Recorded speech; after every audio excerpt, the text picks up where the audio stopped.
Buonasera a tutti. Io devo dire, come presidente dell'Ateneo Veneto da circa un mese, ci tenevo particolarmente a essere presente questa sera per salutare voi tutti, per salutare il professor Isnenghi, per dire soprattutto che questo ciclo pluriennale di conferenze sulla Grande Guerra è un esempio, direi, un modello che noi riteniamo una sorta di fiore all'occhiello dell'Ateneo. È un ciclo che ha riscosso molto successo da parte vostra, e questa sera lo conferma. È un ciclo che ha saputo percorrere un periodo della nostra storia in maniera evidentemente appassionante. Voi lo provate con la vostra presenza qui oggi. Ma mi sono chiesto perché questo ciclo, articolato su 4 anni e che continua oggi e che segue cronologicamente la Grande Guerra, ripetendola nei nostri anni, sia stato così, come posso dire, sentito da parte vostra. E credo che ci siano alcune ragioni ovvie. La prima è la più evidente, cioè che il professor Isnenghi è una persona che vi dà la certezza di una qualità assoluta. Anzi, credo che Grande Guerra e il professor Isnenghi ormai siano qualcosa che non si può distinguere praticamente. E questa è la prima cosa.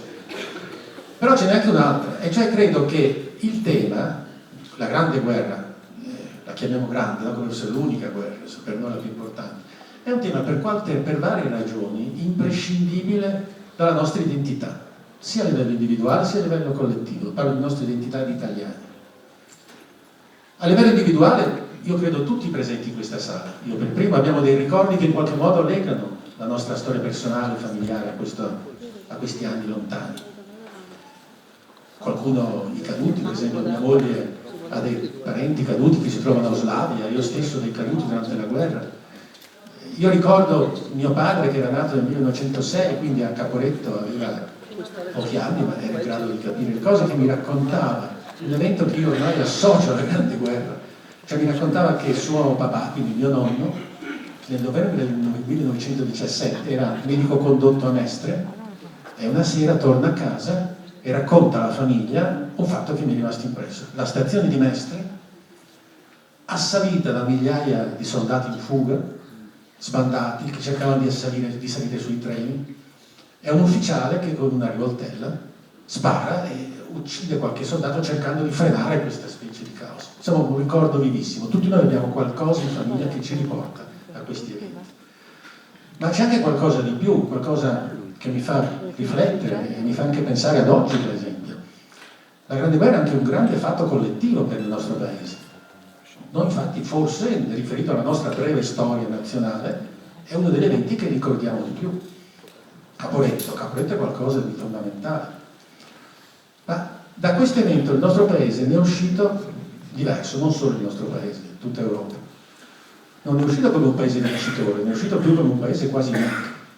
La guerra ha trasformato tutto, il mondo che è entrato in guerra e quel mondo che è uscito erano due mondi diversi. Nella società, nell'economia, pensate alle donne che vanno nelle fabbriche e cominciano a cambiare le cose, pensate alla politica, alla cultura, il mondo che ne esce è un mondo diverso, con delle sfide e delle trasformazioni enormi. E la politica di allora, lo Stato liberale che veniva dall'Ottocento, dai primi del Novecento, si rivela incapace di affrontare queste trasformazioni. Cioè il mondo diverso, la politica, lo Stato, non riesce più a gestirlo, non riesce più a comprenderlo innanzitutto. E da questo arriva tutta una serie di terribili cose. I veleni della guerra entrano nella politica, nella società, nella cultura, in 2 paesi, la Germania e l'Italia, portano a cose gravissime. Ecco, io pensando a questo penso anche ad oggi. Anche oggi noi viviamo un mondo diverso, molto diverso. Ne abbiamo parlato in questa sala di alcune cose. Abbiamo 2 cose straordinarie davanti a noi di cui non parliamo perché siamo occupati a parlare di rimborsi e di altre amenità. Ma ci sono cose che trasformeranno la nostra vita, forse in maniera altrettanto forte che la prima guerra mondiale. Io mi riferisco, non so, alla robotica. Voi sapete la robotica, ma adesso è la seconda rivoluzione che sta arrivando. Cioè saranno i robot che comanderanno i robot. E quindi significa che migliaia, decine, forse milioni di persone resteranno senza lavoro. Cosa accadrà? È un'altra rivoluzione, che ne abbiamo parlato in questa sala 2 settimane fa. L'editing del genoma, cioè la possibilità di intervenire sull'uomo per determinare le caratteristiche non solo lavorative o sanitarie, ma addirittura di carattere, di inclinazioni. Cioè abbiamo di fronte a noi delle sfide spaventose, che sono forse per la complessità equiparabili a quelle della Prima Guerra, al mondo che è uscito dalla Prima Guerra Mondiale. Come le affronteremo? Saremo in grado, saremo come lo Stato liberale che si è rivelato incapace di gestire il mondo nuovo? Forse la nostra politica di oggi sta rivelando queste debolezze. E forse non è sbagliato dire che il grande tema che sarà presente in questo XXI secolo sarà come la democrazia si modellerà in questo secolo di fronte a questa situazione. Però io voglio fermarmi qui, forse ho messo più cose di quante risposte certamente ho dato, questo è evidente. Però siccome non voglio concludere questo mio breve saluto semplicemente con una parola verbale di riconoscenza verso il professor Isnenghi, io ho pensato che al professor Isnenghi questa sera vi consegneremo la medaglia dell'Ateneo, se riesco a tirarla fuori dalla mia giacca.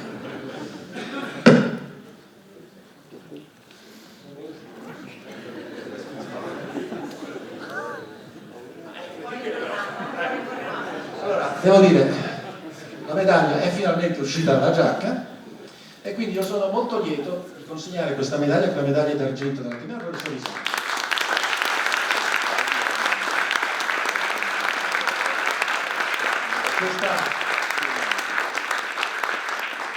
Questa medaglia dice due cose.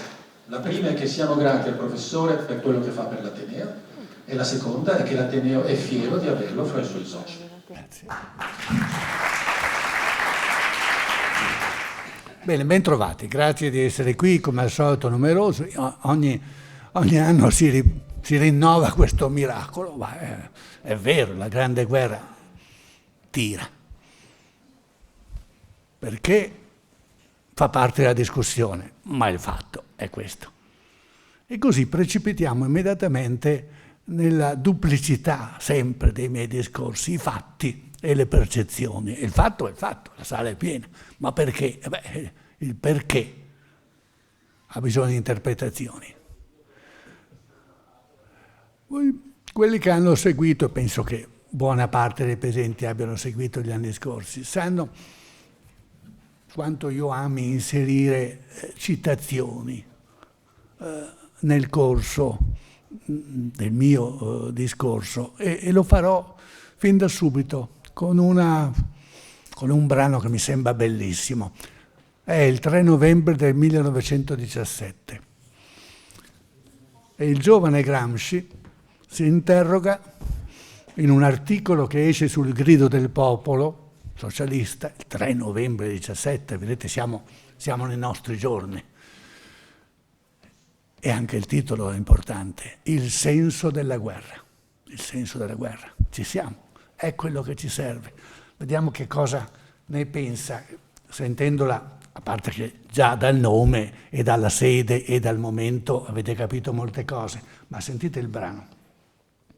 Il nostro internazionalismo era radicato nell'animo nostro e ci dava il senso del mondo e ci faceva vivere della vita degli altri, ci faceva non solo spettatori ma anche attori del dramma degli altri, perché la nostra fede ci ha dato un senso vivo del valore di ogni singolo individuo e nella guerra noi non vediamo solo l'urto di due stati, di due concezioni, di due civiltà, ma vediamo anche gli uomini, le lunghe file di uomini, gli eserciti come composti di singoli uomini. E vediamo questi uomini vivere, muoversi, gettarsi gli uni sugli altri. È questa sensibilità squisita dell'uno e della collettività che caratterizza la nostra passione, che ha dato il brivido umano e carnale alla nostra concezione ideologica, che ci fa non semplici cervelli astratti, combattenti per un ideale astratto, ma uomini vivi, immersi nell'ambiente attuale, palpitante con la vita del mondo. Insomma, il 3 novembre 17 Gramsci, il giovane Gramsci, vola alto. Pochi in quel momento lì riescono a parlare così in generale, riuscendo a parlare del noi e del loro. Tenete presente che nell'autunno del 14 Gramsci e gli altri futuri ordinovisti di Torino, studenti ancora, non avevano mica preso bene l'improvviso capovolgimento di fronte del loro leader di riferimento. Sì, Benito Mussolini, il capo della sinistra, il capo dei giovani. Bei problemi. Bene, questo articolo viene censurato totalmente, non esce. Viene ritrovato da Caprioglio ed esce in un volume in Audi dell'82.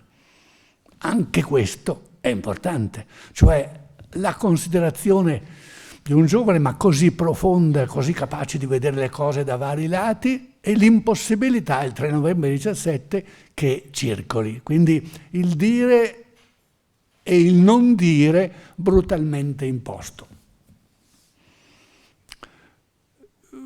Questo mio piacere di inserire le citazioni e le letture, fa parte di un mio modo di porgere le cose, ma mi sembra molto appropriato al taglio che non possiamo non dare in riferimento alla guerra e in particolare ai suoi momenti più difficoltosi da capire, cioè riuscire a tenere insieme sempre la dimensione della oggettività, i fatti, con la soggettività che li vede, li giudica, li valuta, li racconta, li interpreta. Questa frase qui è bella di per sé e avevo voglia di leggerla, però è anche appropriata alla plurileggibilità del grande fatto guerra e alla plurileggibilità in particolare del grande fatto Caporetto, di cui abbiamo già parlato l'anno scorso, ma che naturalmente nell'incontro di oggi è un po' una cerniera, è stato il punto d'arrivo, ma diventa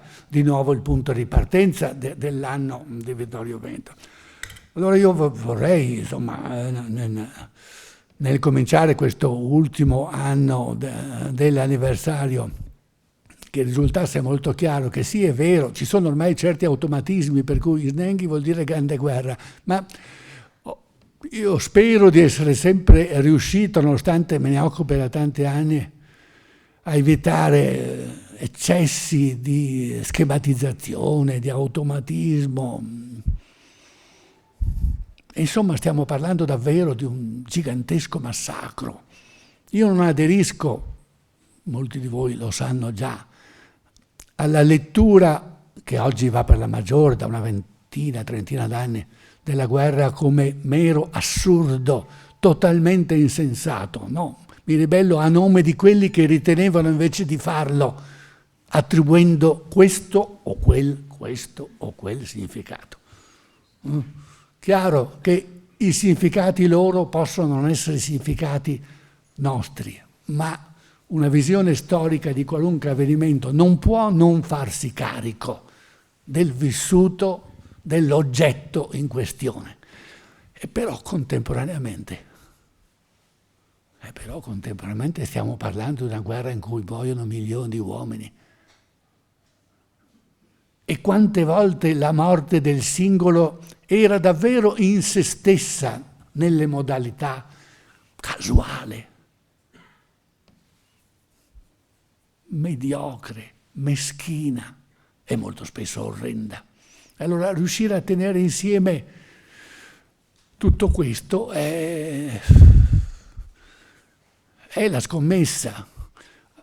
Uno potrebbe dire, abbiamo discusso nel primo anno dell'entrata in guerra, la discussione, superato quello scoglio lì, molto è fatto. Abbiamo attraversato altri scogli, le automutilazioni, i tribunali militari, le fucilazioni, gli ammutinamenti, quanti scogli nel corso del 16 e del 17. Ci siamo misurati addirittura con Caporetto. Adesso si va in discesa?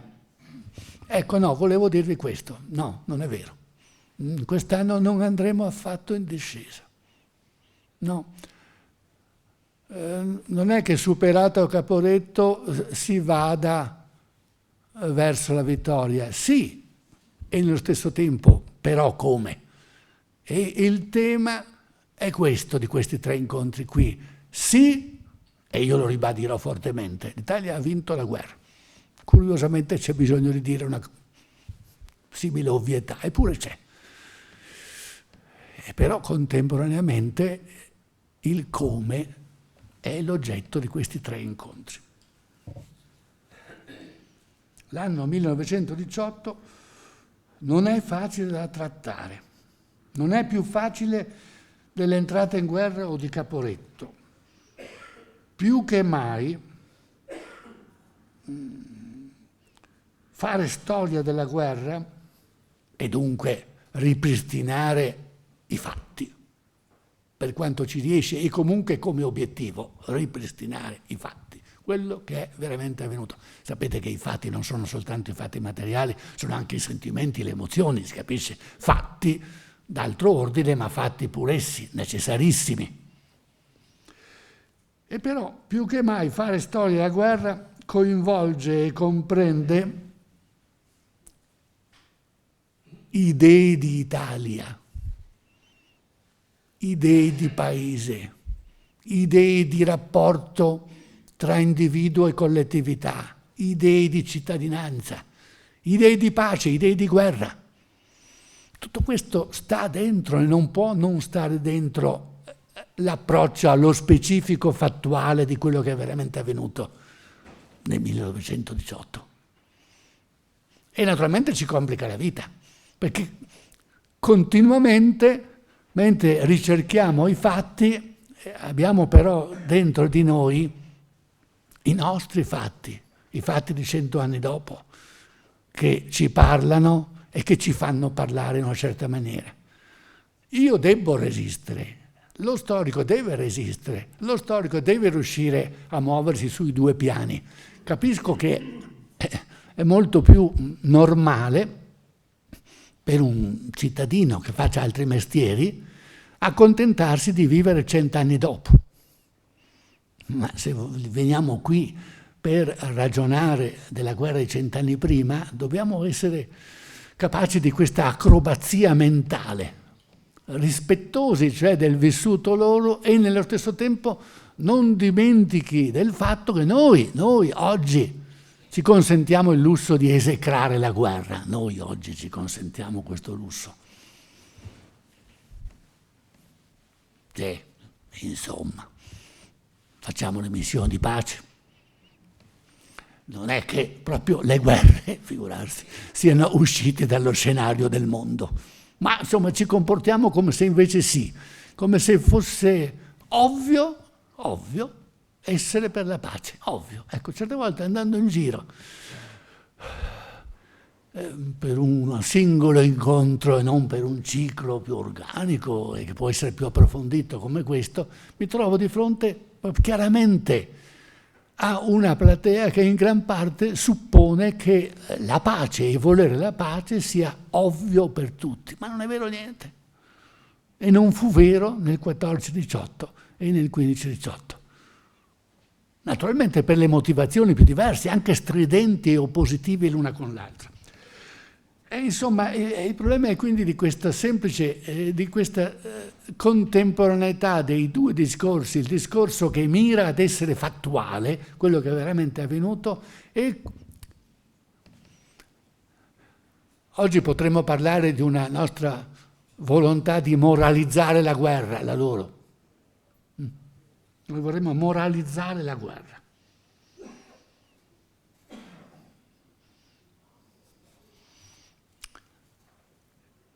Per esempio, la citazione di Gramsci, che vi ho letto prima, viene da un libro appena nato, bellissimo secondo me, che ho portato, di Quinto Antonelli, 100 anni di grande guerra. Il sottotitolo è molto chiarificatore: cerimonie, monumenti, memorie e contromemorie. Antonelli, che fa parte del gruppo di Rovereto che ha scoperto 30 anni fa la scrittura popolare come fonte, la soggettività, e da un punto di vista più oggettivo ha scoperto che quasi tutti i trentini avevano combattuto sì, ma dalla parte dell'Austria. C'è questa ferita originaria nel gruppo di Rovereto. Avere scoperto che il fatto era negato da 70 anni di racconto in cui sembrava che tutti fossero stati per Battisti. Quando andava bene erano stati per De Gasperi. Cioè, vabbè. Cerimonie, monumenti, memorie e contromemorie. Allora Antonelli si muove per intero dentro alle soggettività scandalizzate perché qualcheduno abbia voluto, chissà perché, ma che stranezza, fare la guerra. 500 pagine di elaborazioni generazionali successive, racconti della guerra, appunto nella luce di una assoluta indisponibilità a comprendere le ragioni altrui, perché non gli sembrano veridiche.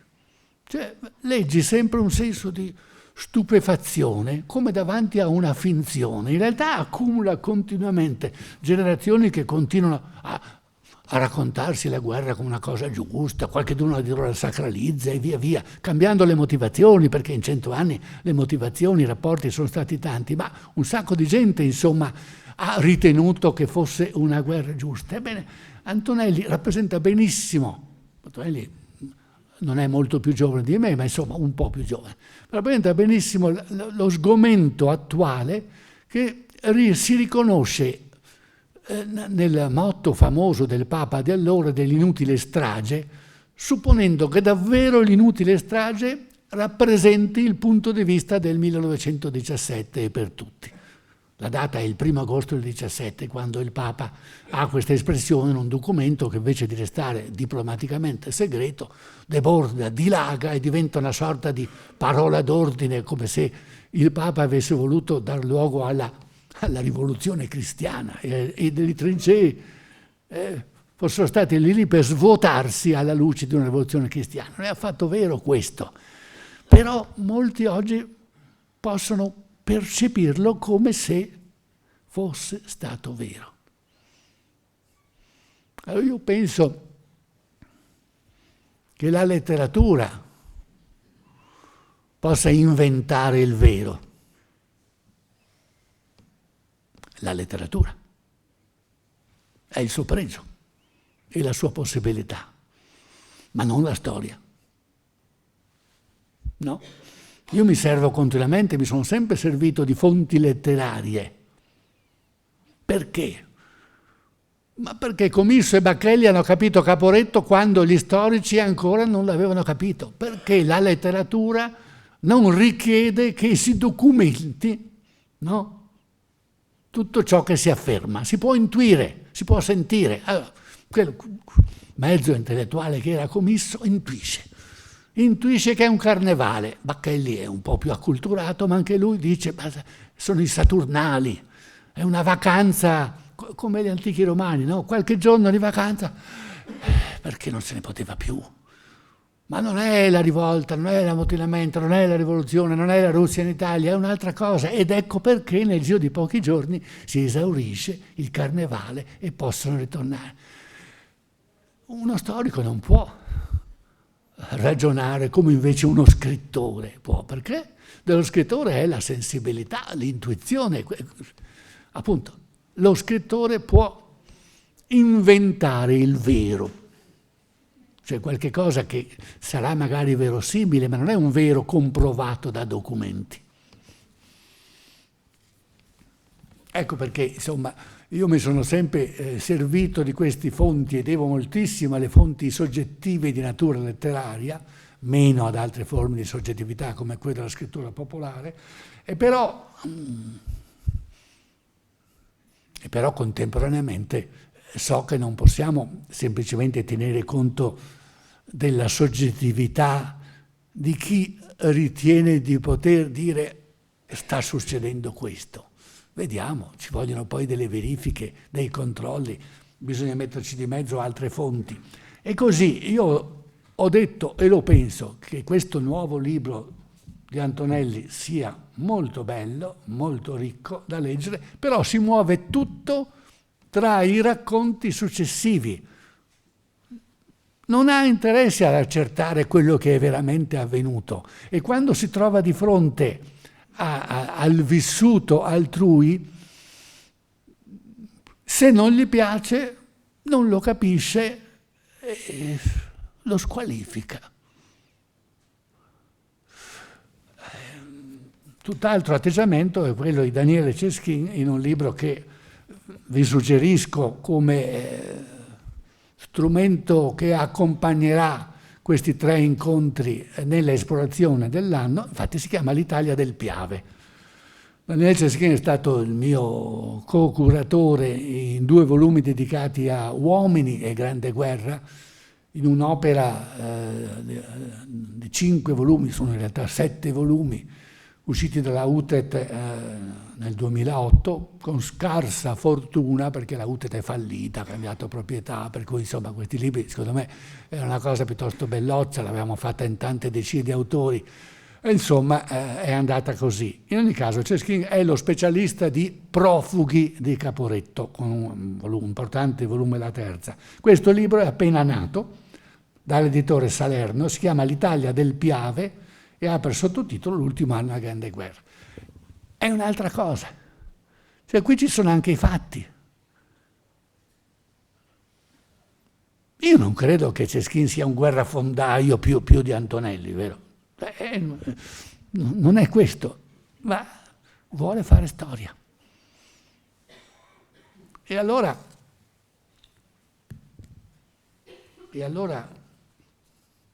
parto da una citazione, da 2 frasi all'inizio del libro.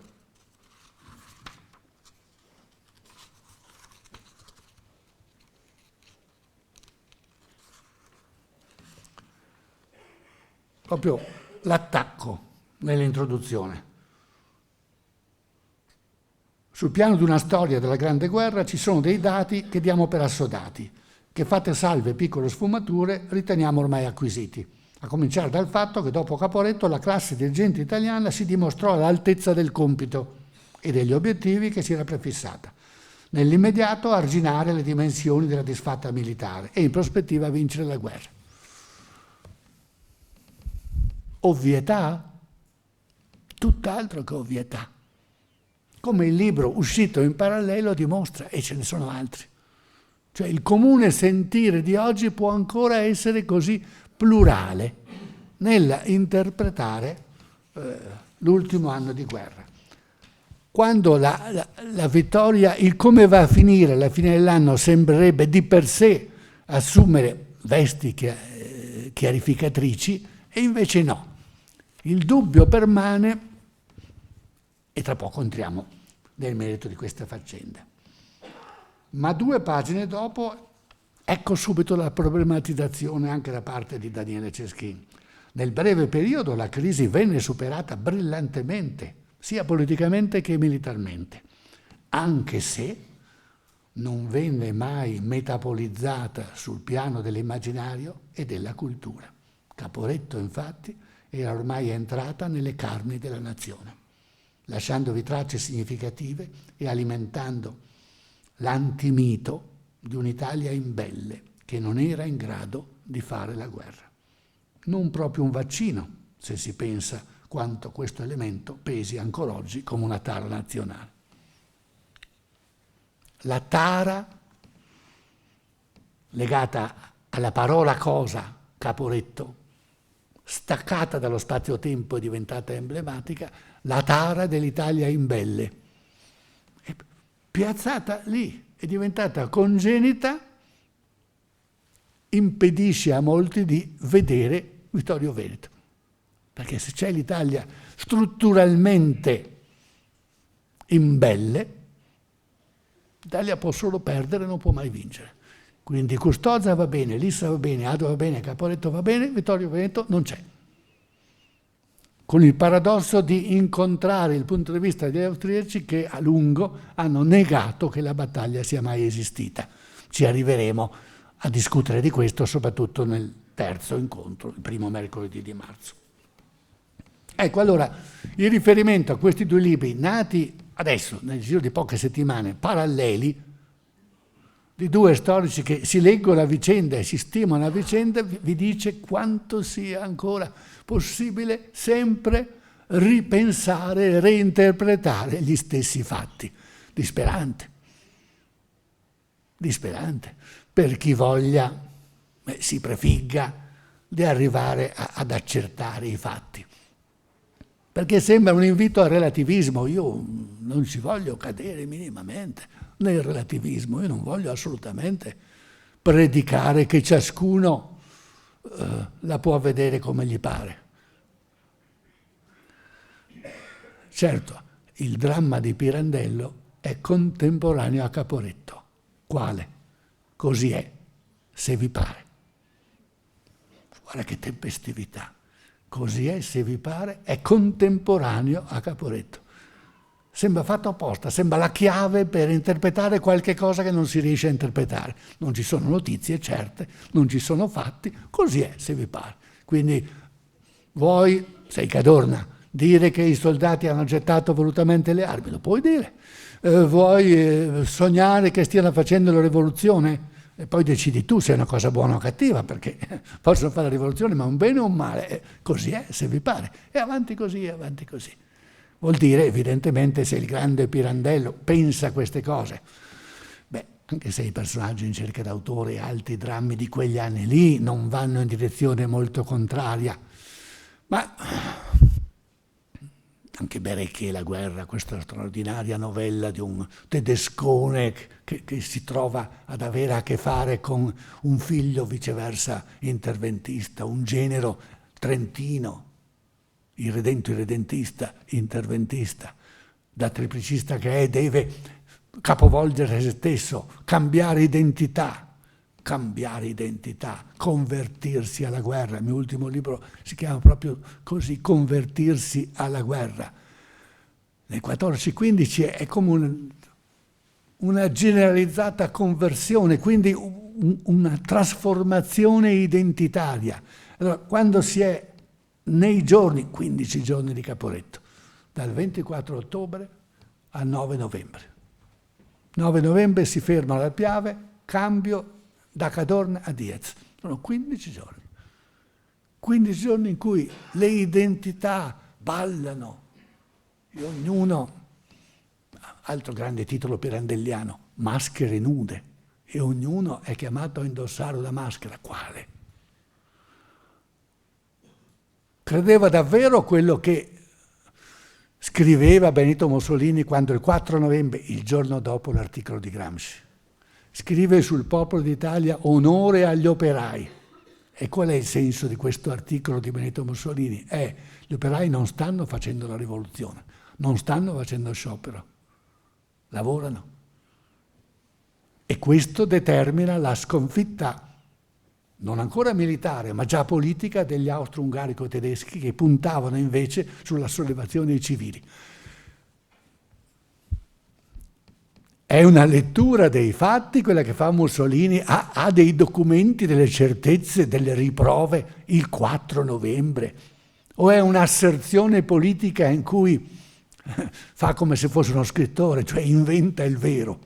Certo, noi col senno di poi sappiamo che ci ha preso, non c'era la rivoluzione, ma il 4 novembre altri invece pensavano che o ci fosse o stesse lì per deflagrare, cioè eravamo in pieno scatenamento dell'immaginario. Per me Caporetto è sostanzialmente questo, cioè è la sconfitta militare. Gli storici militari ci hanno spiegato questo. Il punto di partenza è gli errori di Cadorna, di Capello, di Badoglio, una serie di altri. Se non c'erano quelli non veniva fuori Caporetto. Ma questo di per sé determina una sconfitta militare, ma Caporetto non è solo una sconfitta militare, è qualche cosa che rivela l'Italia a se stessa? Oppure gli italiani, l'Italia, gli italiani, ogni parola meriterebbe di soffermarsi e approfondire.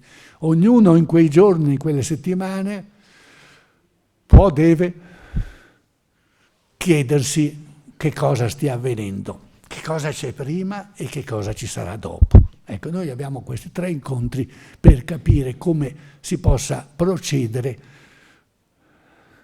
dalla Caporetto italiana verso la Caporetto austro-ungarica, perché di questo si tratta. Vittorio Veneto è Caporetto. Naturalmente non è la Caporetto sociale, come qualcheduno riteneva che potesse essere l'ottobre-novembre italiano, cioè su un piano di rapporti di classe tra borghesia e popolo. No, la Caporetto austro-ungarica è una Caporetto nazionale, cioè sono le nazioni all'interno dell'impero asburgico che si sollevano approfittando della sconfitta.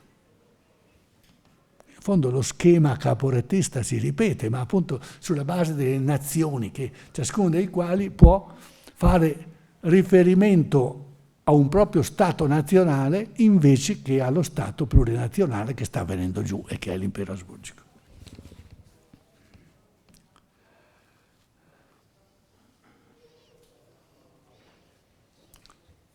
Possiamo quindi dire che siamo sotto pressione, sono sotto pressione quando vado in giro a parlare in questo anno iniziale e non nascondo che va a finire con la vittoria, siamo sotto pressione del secondo discorso che preme sul primo discorso, cioè del pacifismo attuale, della moralizzazione a posteriore che preme e deforma i fatti come sono realmente avvenuti.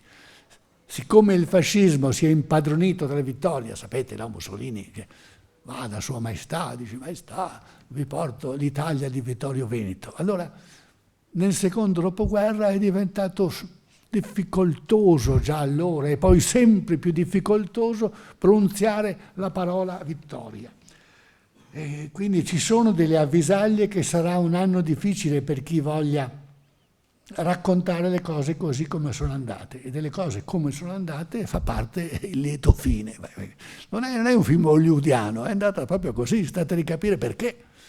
Ma com'è che l'Italia ce l'ha fatto? Sì, è stupefacente, sarà stupefacente, ma se è avvenuto, voglio capire perché.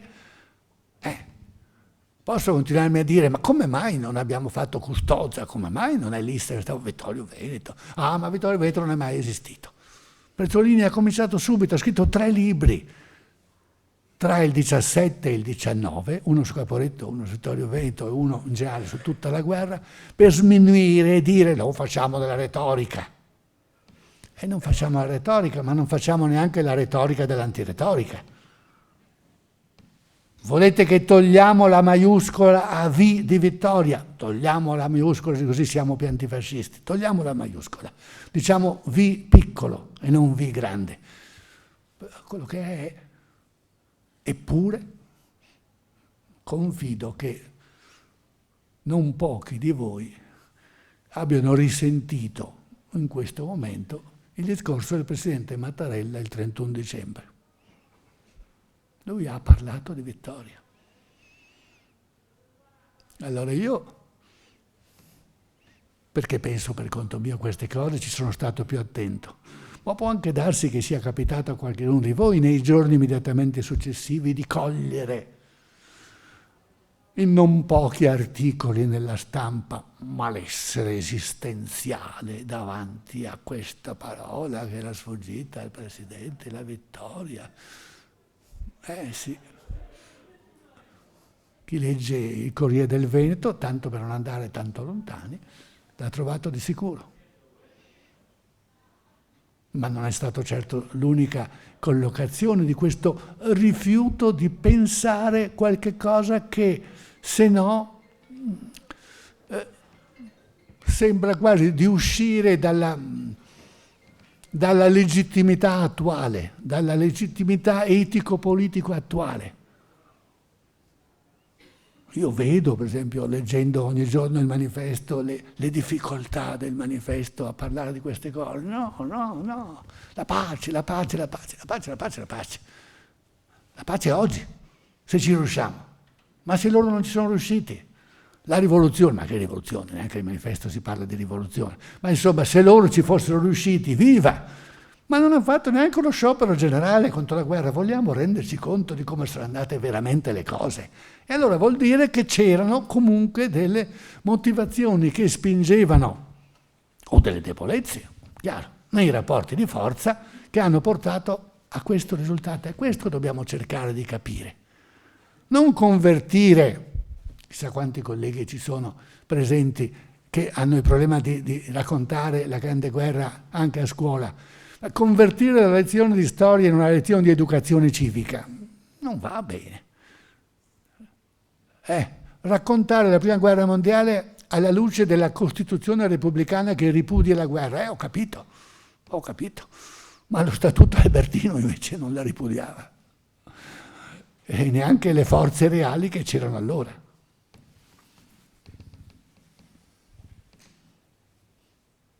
Che io non vorrei sbagliare i toni, io indovino lo sgomento in alcuni, figurarsi se non lo indovino è come, ma io non vorrei sbagliare i toni. Purtroppo per riequilibrare gli spiriti pubblici che io avverto andando in giro e parlando, poi dovete pensare questo, sono 4 anni che io vado in giro a fare cose non di questo livello, ma insomma, quindi avverto questo spirito. Allora io non vorrei sbagliare i toni per riequilibrare questa assoluta indisponibilità, diventare enfatico ed epico. Io voglio problematizzare tutto quello che c'è da problematizzare, ed anche Vittorio Veneto, per carità. Questo bisogna farlo,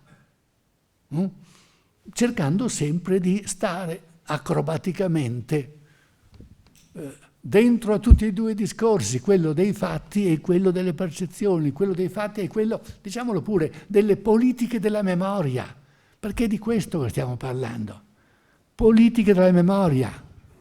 A scuola si insegni la pace, ho capito, ma allora vogliamo applicarlo anche al Risorgimento? E perché no? Avanti così. Ma dove va a finire la storia? Diventano tutti buoni sentimenti, diventa tutto dover essere. Ogni tanto bisogna ricordarsi dell'essere.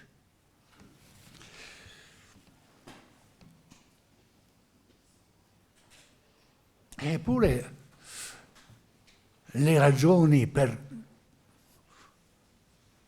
non voler legittimare la vittoria del 18 sono tante. Non è che non le veda. La guerra maledetta, la guerra non voluta, la guerra rifiutata. C'erano o non c'erano queste guerre nel 14-18? Ma certo che c'erano. C'era la repressione, perbacco.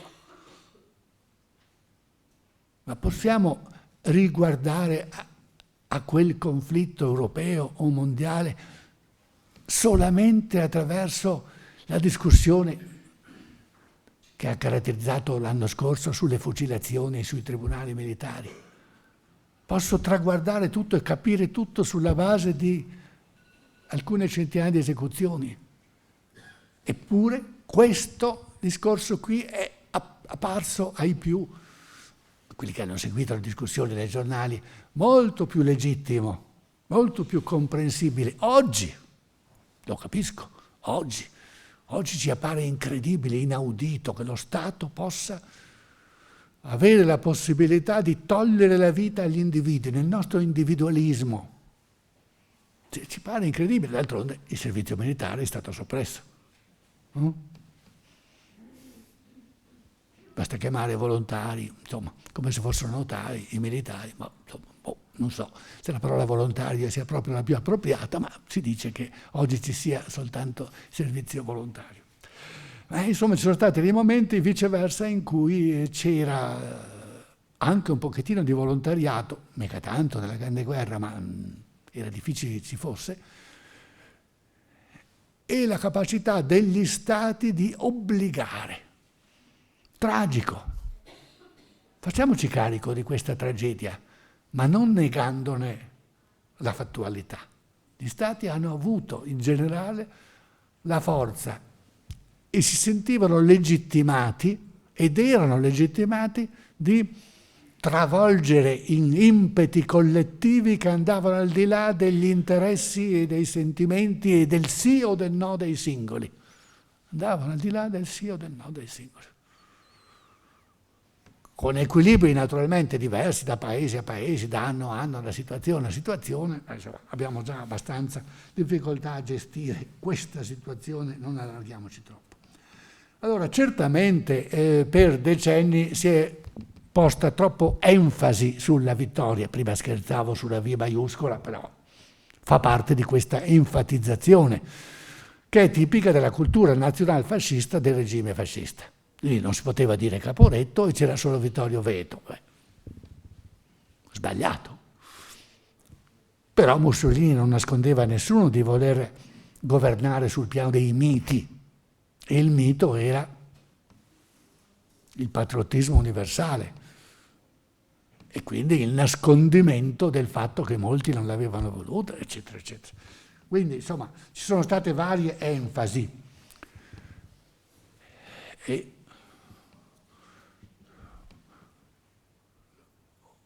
ho fatto la mia parte dal punto di vista dell'enfasi nel revisionismo storiografico relativo alla Grande Guerra sul finire degli anni 60, quando noi abbiamo messo l'enfasi su Caporetto, cioè abbiamo supposto di poter leggere tutta la guerra dal punto di vista di questo ipotetico grande no collettivo.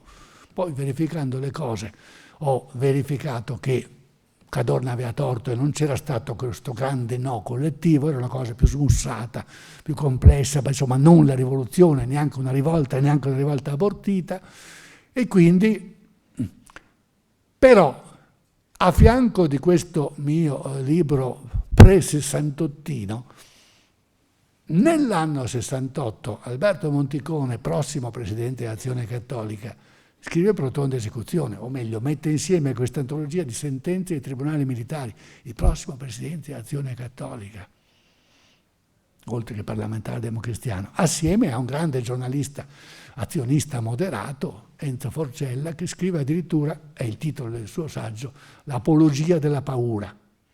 Siamo nel 68.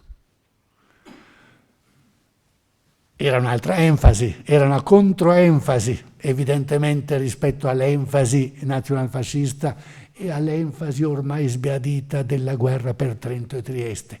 La guerra per Trento e Trieste che, come al solito, si dimentica sempre di Bolzano. Noi non possiamo pronunciare la parola Bolzano perché smentisce Trento e Trieste, ovviamente. No? Dobbiamo far finta che la guerra sia stata tutta interventista democratica nel secondo dopoguerra.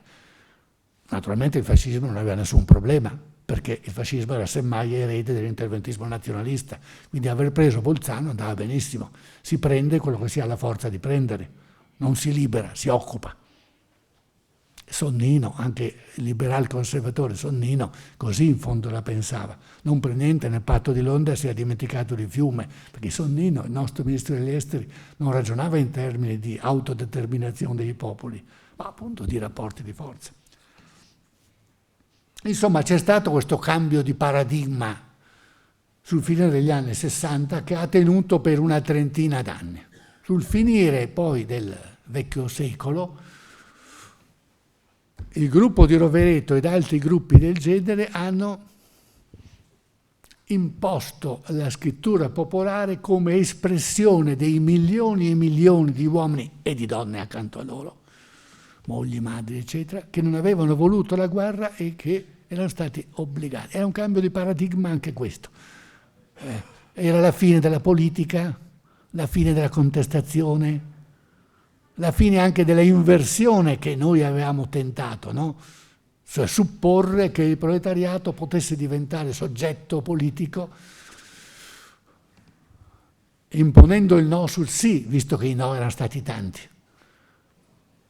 Dalla fine del secolo scorso, fine della politica, fine delle ideologie, fine delle grandi narrazioni, contano solamente l'individuo e milioni di poveri individui che vogliono soltanto tornare a casa.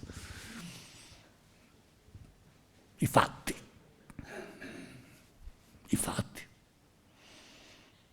È un nuovo paradigma, è un nuovo racconto. Più o meno siamo dentro questa visione qui, ma non senza contrasti, non senza dialettiche. Ho già fatto dei riferimenti bibliografici a questo. la Marsiglia mi ha chiesto di fare una nuova edizione dei Vinti di Caporetto, uscirà tra poco, e il titolo sarà Oltre Caporetto. E sarà anche questa volta un'antologia di testi, questa volta anche quelli austro-tedeschi e non soltanto quelli italiani. Oltre Caporetto. Cioè la mia moderata pretesa è di aver rappresentato l'antitesi tanti anni fa e di poter rappresentare adesso la sintesi. Questo, cioè Caporetto, oltre Caporetto cosa c'è? C'è Vittorio Veneto, certo, c'è Vittorio Veneto, ma Vittorio Veneto che porta dentro di sé Caporetto. Questa è la sintesi. Non Vittorio Veneto che annulli Caporetto come se non ci fosse mai stata, no, c'è stata. Perché anche se la rivoluzione non c'è stata, anche se il rifiuto collettivo non c'è stato, anche se i soldati hanno ripreso a combattere e il Piave, il Grappa e Vittorio Veneto ci sono state, tuttavia per alcune settimane e mesi, e qualcheduno poi per i successivi 100 anni, hanno potuto dubitare l'uno dell'altro, hanno dubitato a vicenda, sentendosi traditori vicendevolmente, traditori socialisti, milioni di italiani, forse traditori cattolici, milioni di italiani. La popolazione quindi tutta percorsa da una serie di rancori, ci avete imposto la guerra, non la volevamo fare, la dovete fare lo stesso, perché? Perché sì, perché è giusto, perché le elite comandano. Tutto questo, anche se non si concretizza in un rovesciamento dei rapporti di forza, e come spiega Malaparte in Viva Caporetto alias La rivolta dei Santi Maledetti, una classe dirigente rivoluzionaria non viene fuori e quindi la classe dirigente tradizionale riprende il potere, ma tuttavia quello che è stato pensato è stato pensato. Il vissuto non può essere cancellato sul piano militare soltanto, o meglio, il piano militare di Vittorio Veneto cancella il piano militare di Caporetto, ma tutto ciò che eccedeva il piano militare di Caporetto, il resto, le supposizioni, i sospetti, i fantasmi, l'immaginario rovesciato, tutto questo in parte viene compensato dalla vittoria, in parte viene compensata la vittoria, in parte no. E non solo a sinistra, i 156 deputati che il Partito Socialista fa nelle elezioni del novembre 19, che lo fanno diventare il primo partito d'Italia, ma anche a destra, perché D'Annunzio si inventa la vittoria mutilata. Quindi, di nuovo, altri fantasmi che mostrano irrisolto, quindi, il rapporto con i fatti. E noi quindi dobbiamo arrancare alla ricerca dei fatti, ma i fatti con cui abbiamo a che fare sempre sono anche questi fatti fantasmatici, che i fatti fattuali, cioè i fatti militari, non riescono a annullare del tutto. Altrimenti, poche storie, altrimenti sarebbe ovvio in quest'anno anniversario andare verso Vittorio Veneto, non ci sarebbero i dubbi e gli smarrimenti che ci sono se il Presidente della Repubblica osa dire che l'Italia ha vinto la guerra. Quindi vuol dire che ancora ci sono questi problemi. Questi problemi naturalmente hanno a che fare con la costituzione degli italiani. La costituzione, l'identità sono la loro storia, sono la nostra storia, non c'è un'altra identità che non sia la storia come sta dentro di noi, la storia come è stata vissuta, rivissuta, raccontata via via. Però, tardi, E vabbè.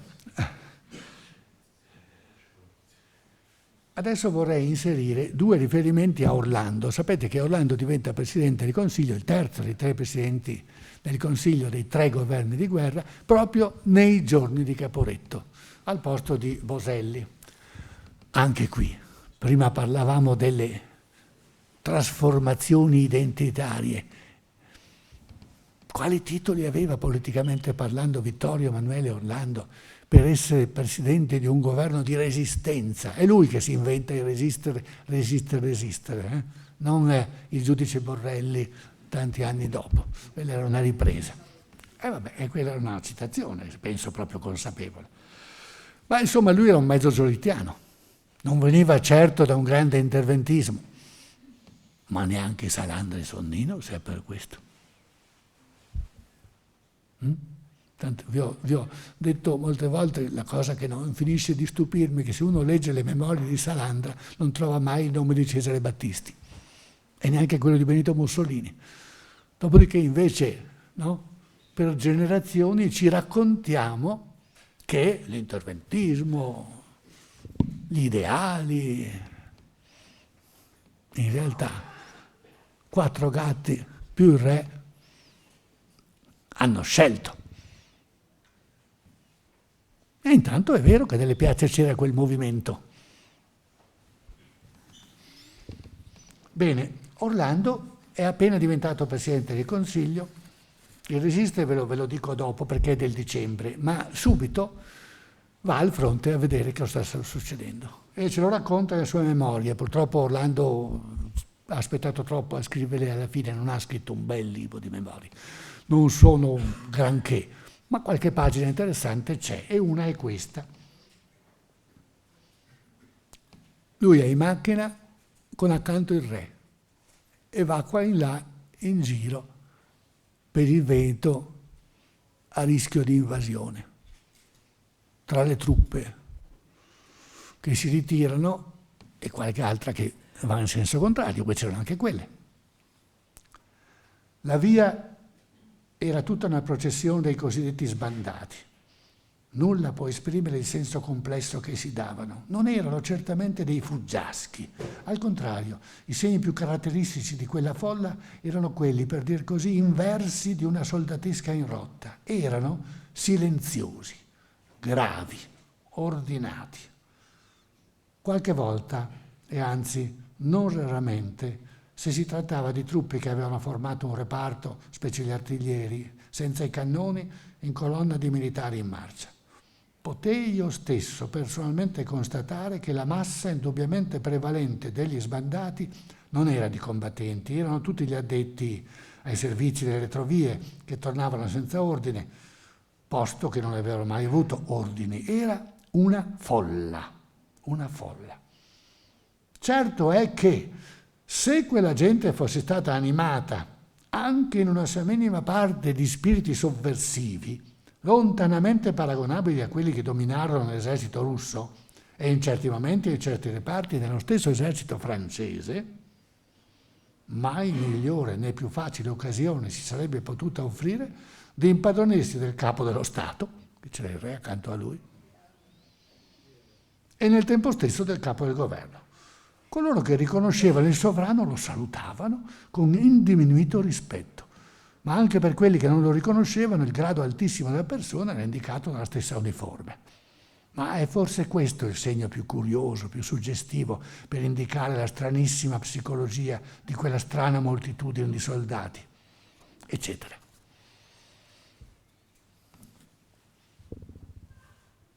Questa immagine Orlando la divulga, viene ripresa e diventa un'immagine importante, una lettura importante anche perché viene dal Presidente del Consiglio, perché c'è il re accanto a lui, di quello che sta succedendo.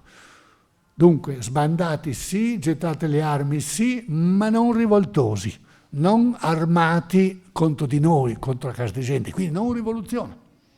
Qualcosa di enigmatico ancora, ma quantomeno non attivo. Potremmo dire allora una crisi di passività. Quanto a resistere, dobbiamo andare un po' più avanti nel tempo, al discorso che Orlando pronuncia alla Camera dei Deputati il 22 dicembre, sempre del 1917, quando fornisce le prime dichiarazioni del governo dopo la ritirata al Piave. Vi ho detto che è il 9 novembre la data che chiude la stagione propriamente di Caporetto e inaugura la stagione del Piave, del Grappa e del Montello. Qui siamo dopo, perché dal 9 novembre al 22 dicembre gli austro-ungarico-tedeschi fino a un certo punto hanno continuato a premere e non sono riusciti a passare. E cosa dice Orlando? Orlando era un grande avvocato, un giurista di vaglia, un oratore stimato, un retore, un po' lacrimoso, un po' lacrimoso. Al virilismo nazional-fascista Orlando appariva un piagnone, anche durante le trattative di pace. Magari alla cultura degli anni più vicini a noi, viceversa, questo non nascondere le sue emozioni potrebbe apparire, al contrario, una forma di umanità. C'è da chiedersi naturalmente se un Presidente del Consiglio possa e debba essere umano come gli altri, ma comunque insomma Orlando si emozionava facilmente. La voce dei morti e la volontà dei vivi, il senso dell'onore e la ragione dell'utilità, concordemente, solennemente ci rivolgono adunque un ammonimento solo, ci additano una sola via di salvezza: resistere, resistere, resistere. Atti parlamentari, Camera dei Deputati, eccetera, eccetera.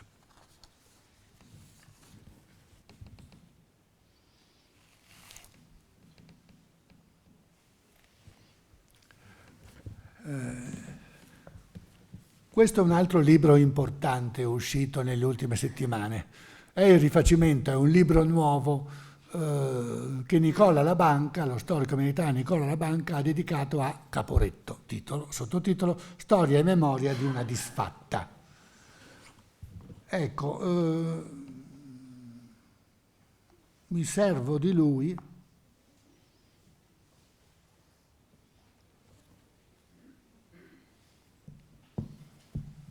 ma non in questo momento, scusate, più avanti farò capo alle sue pagine. No, adesso voglio dirvi questo, ancoriamoci allora nel percorso, in questi 3 incontri, nel percorso del 1918, a 3 grandi fatti. Cerchiamo almeno dei piloni, dei pilastri fattuali ineludibili. Metteremo tante cose in discussione, problematizziamo tutto, ma insomma dei fatti grossi ci sono, e sono questi. Tra novembre e dicembre del 17 gli austro-ungarico-tedeschi non passano la nuova linea italiana del Piave, del Grappa e del Montello. Fermiamoci qui. Il fatto è questo: non passano. Quando ho detto austro-ungarico e ho richiamato la vostra attenzione sui tedeschi, è perché i tedeschi avevano prestato 7 divisioni agli austro-ungarici e si erano fatti anche molto pregare, perché alla Bain-Sizza nell'estate gli austro-ungarici da soli le stavano prendendo e la Bain-Sizza è vicinissima a Trieste, per cui hanno fatto sapere: guardate che alla prossima spallata noi non teniamo più e quelli arrivano a Trieste, e sarebbe un disastro, non solo militare, anche politico e psicologico, per ovvie ragioni. Mandateci truppe, in fondo erano alleati. I tedeschi dicono no, il fronte che conta è il fronte francese, il fronte occidentale, però alla fine capiscono che se il fronte meridionale crolla, questo è un danno anche per loro, e mandano 7 tra le migliori divisioni, imponendo però i propri generali e il proprio piano di guerra, che saranno quelli che vinceranno a Caporetto, no? La penetrazione in verticale invece che la guerra orizzontale, eccetera, eccetera, ne abbiamo parlato un po' l'anno scorso. Però appena vedono che hanno fatto più di quanto si aspettavano di fare, perché non dovete pensare che il disegno fosse fin dal principio di arrivare al Piave. Le cose sono maturate in fretta sul filo dei giorni a fine ottobre, ma in realtà si trattava di allontanare da Trieste le truppe italiane, si trattava di invertire una situazione che aveva visto dall'inizio della guerra quasi sempre gli italiani, salvo la Staff Expedition naturalmente, quasi sempre italiani all'attacco. Trattava di invertire questo. Poi le cose vanno così bene che si ritrovano al Piave, ma oltre non vanno. Quindi i tedeschi vengono ritirati e tornano a combattere altrove e rimangono quelli di prima, gli austro-ungarici. Questo è il primo pilastro dunque.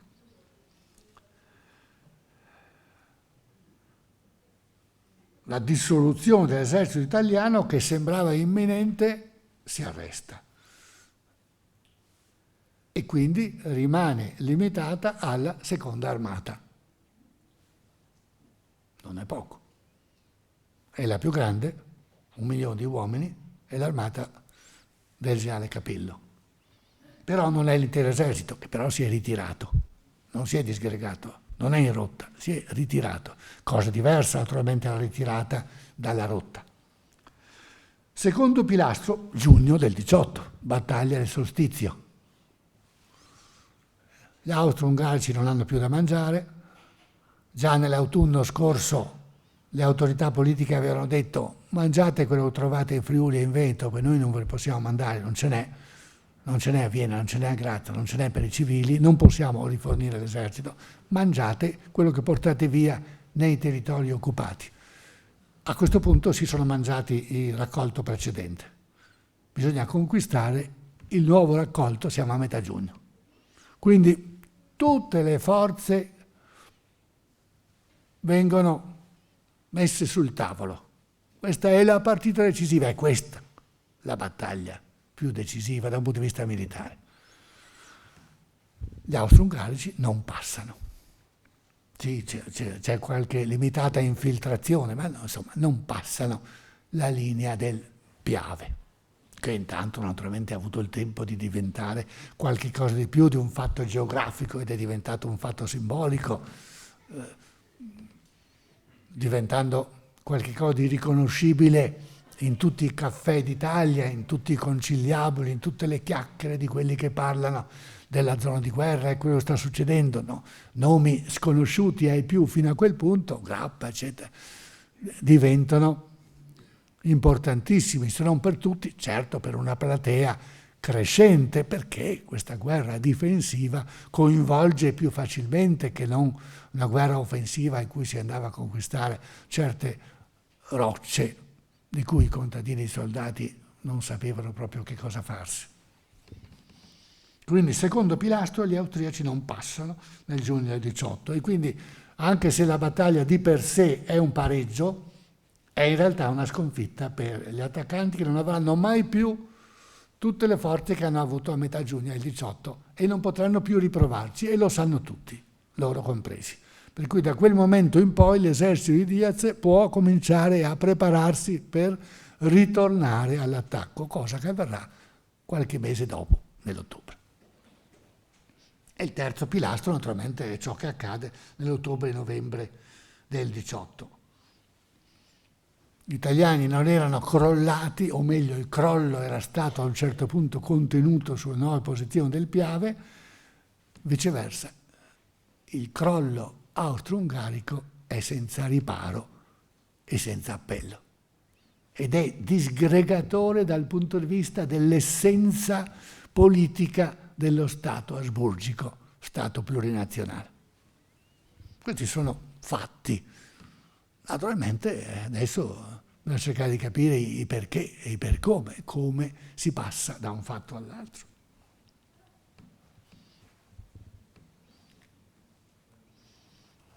Il doppio piano della realtà nei mesi del 1918 potrebbe essere simboleggiato così. La guerra che era stata guerra di movimento per alcuni giorni a fine ottobre, inizio novembre del 17, ridiventa guerra di posizione su questo fronte. Una stagnante guerra di posizione. Non è che le artiglierie non colpiscano, agiscono, non è che la guerra si fermi del tutto, ma certo la natura della guerra è profondamente diversa in questi primi mesi del 18 e la nuova grande battaglia sarà quella di giugno. Dunque un paesaggio del tutto diverso, preziosissimo per l'esercito di Diaz per ricostituire le riserve, per non solo avere in prestito artiglieria dai francesi, dagli inglesi, dagli alleati, perché metà dell'artiglieria era andata perduta a Caporetto. Si tratta di ricostruire uomini, armi, tutto ciò che serve a fare le guerre. Quindi questi mesi di guerra di posizione in cui si combatte assai meno sono preziosi per tutto un lavorio che serve alla guerra, ma non avviene direttamente al fronte, ma in quella zona di guerra allargatissima che ormai comprende praticamente l'Italia settentrionale, più anche dei pezzi altrove di carattere militare di qua e di là, e tutte le fabbriche che lavorano per la guerra. Allora, ho detto i fatti e i sottintesi e il dietro le quinte. E quali sono i sottintesi e quali sono i dietro le quinte? Fra le quinte c'è, fra l'altro, il lavoro della commissione d'inchiesta su Caporetto.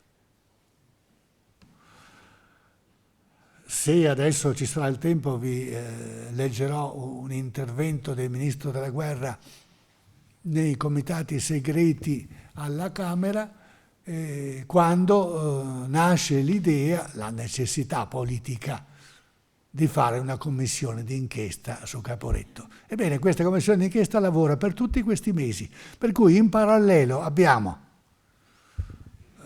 l'esercito che si prepara a tornare in azione e che ritorna in azione, che riprende coraggio, che riprende fede in se stesso. Questo è ciò che non solo si vede in superficie, ma quello che è, quello che sta avvenendo. E però contemporaneamente la commissione d'inchiesta su che cosa lavora? Lavora sull'ipotesi di tradimento. Capite? Quello stesso esercito su cui il paese punta per continuare ad esistere in quanto paese, quello stesso esercito è stato messo in dubbio nell'ottobre-novembre 17, a tal punto messo in dubbio che a fine anno è partita l'idea di una commissione e a inizio del 18 questa commissione parlamentare si è messa a lavorare e lavorerà per mesi e mesi fino a arrivare a dopo la fine della guerra, dopo la vittoria, a rendere pubblici quindi i risultati soltanto nel corso del 19, con a quel punto sì dibattiti che possono esplodere pubblicamente perché non c'è più tanta censura quanto c'era stata prima. È uno dei retrogusti, è uno dei sottintesi rispetto alla fattualità visibile, però mi sembra molto importante. Sta combattendo dunque un esercito sotto inchiesta, di cui ci si domanda, chi se lo domanda? Il Parlamento, perché i componenti della Commissione sono spesso militari che sono contemporaneamente parlamentari oppure parlamentari. E il Presidente è il generale Caneva. È una commissione, come sono, suppongo, tutte le commissioni di questo tipo, in una larga misura precostituita rispetto a quello che potrà dire. Quando la formi è decisivo che ci metti dentro, naturalmente. Non è che nella commissione ci siano i rappresentanti del no alla guerra. Nella commissione ci sono i sì alla guerra, o militari o politici, ma comunque i sì alla guerra. E quando non indagano sul tradimento, indagano su mancanze gravissime dei professionisti della guerra. Anche questo naturalmente è un interrogativo profondo che pesa dentro e dietro coloro che intanto stanno combattendo. Certo, Cadorna è stato rimosso con le buone maniere, mandato a presiedere commissioni, ma insomma è stato rimosso e sostituito, ma con il paradosso dei paradossi che Badoglio, che è uno dei più indiziati, è che la commissione d'inchiesta infatti dimostrerà colpevole di responsabilità tecniche militari gravissime, però intanto è diventato vice capo, è il vice Diaz, sta facendo benissimo, è necessario, come si fa a rimuoverlo? Come si fa a dirne male? E infatti non se ne dice male. Le famose 13 pagine o quante erano che dalla relazione finale e dai documenti annessi e connessi verranno tolte e verranno conosciuti, se ne mormora, si sussurra, e quindi tutta la grande carriera di Badoglio che non viene bloccata di nuovo la complessità delle identità, è lo stesso Badoglio, il Badoglio del Caporetto e il Badoglio del Vittorio Veneto, sul filo dei mesi.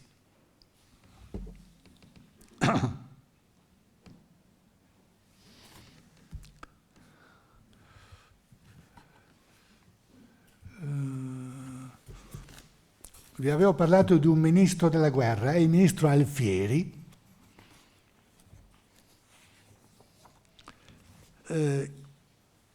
Questo libro è il libro dei comitati segreti sulla condotta della guerra tra il giugno e il dicembre del 17. Dunque non è il Parlamento riunito, ma sono i comitati segreti, per quanto è possibile, con interventi di cui rimangono gli atti. È un volume uscito soltanto nel cinquantenario di Caporetto, c'è tutto un ritardo nell'uscita della documentazione ufficiale. Anche questo naturalmente non ha aiutato ad accertare i fatti, ha aiutato semmai a far circolare i sensi di mistero, i racconti, le supposizioni, i sospetti, secondo la natura propria di Caporetto, i fantasmi. Allora Alfieri è il 13 dicembre del 17, dunque negli stessi giorni del resistere, proprio a poca distanza. Alfieri è un generale, in questo momento è ministro della guerra,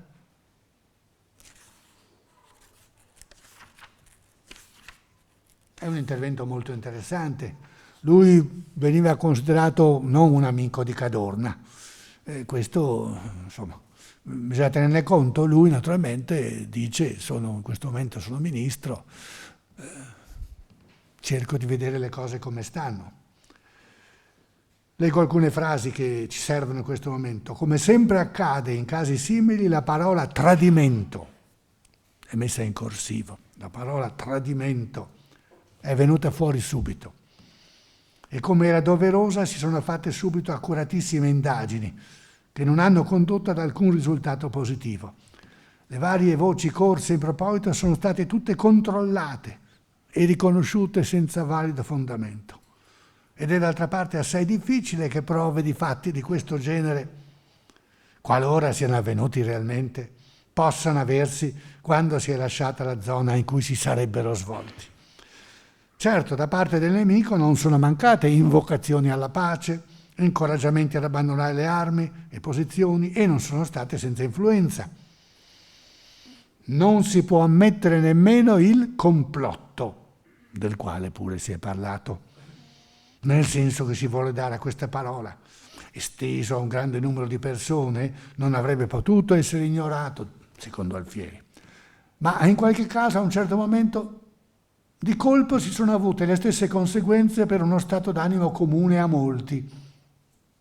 Allora, non proprio un complotto, ma quelle che avrebbero potuto essere le conseguenze di un complotto se ci fosse stato, e cioè non sono mancati i reparti interi,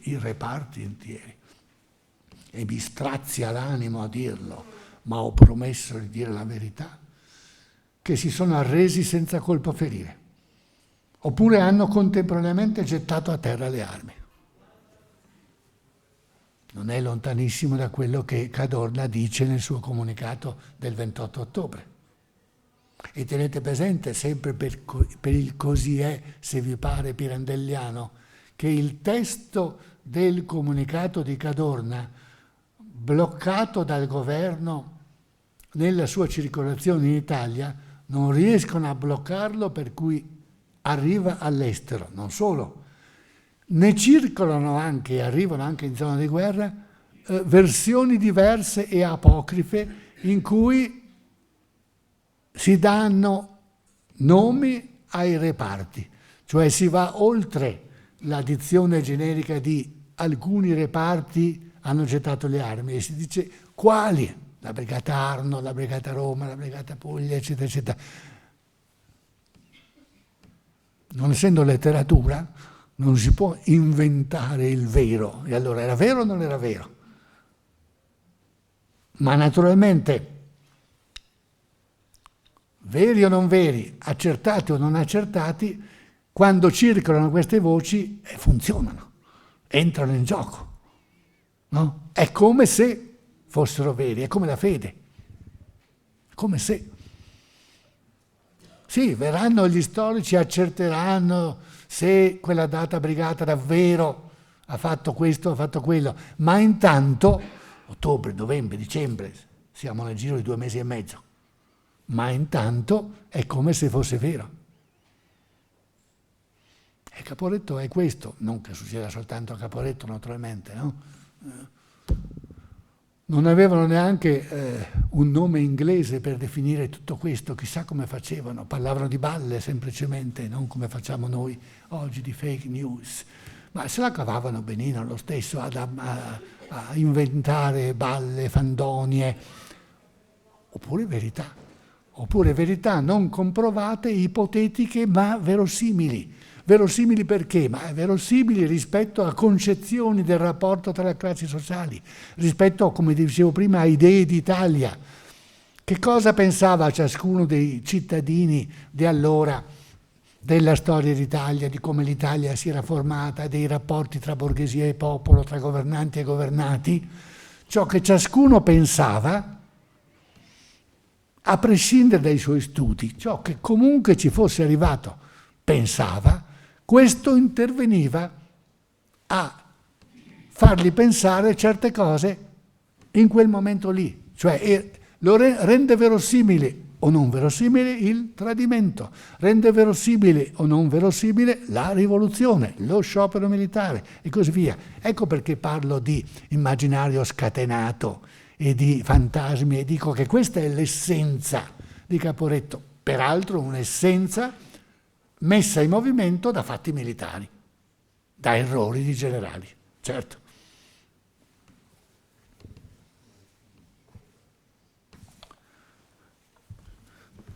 Sapete che di solito facciamo così, io parlo fino alle 7 e poi chi vuole mi fa delle grandi domande, o delle domande, e io rispondo e andiamo avanti alle 7:30. Questo per chi non veniva gli anni scorsi sono le regole che abbiamo sempre seguito. Perché io naturalmente lascio dei vuoti e certamente certi punti vi risulteranno più oscuri o meno chiari di altri, per cui le domande sono preziose proprio per questo, permettono di completare, anche se l'incontro di oggi è decisamente un incontro che non finisce, è aperto sul prossimo incontro più di altri. È proprio più concatenato quest'anno, il primo e il secondo in modo particolare. Allora ancora qualche minuto, poi mi fermo.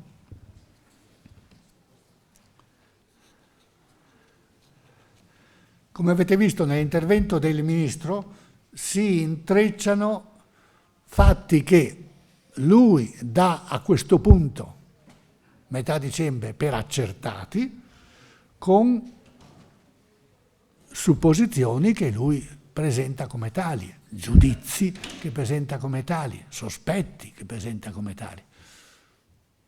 Da questo punto di vista il Ministro fa un intervento che è più problematico di tanti altri interventi che ci sono stati allora. Qual è la situazione?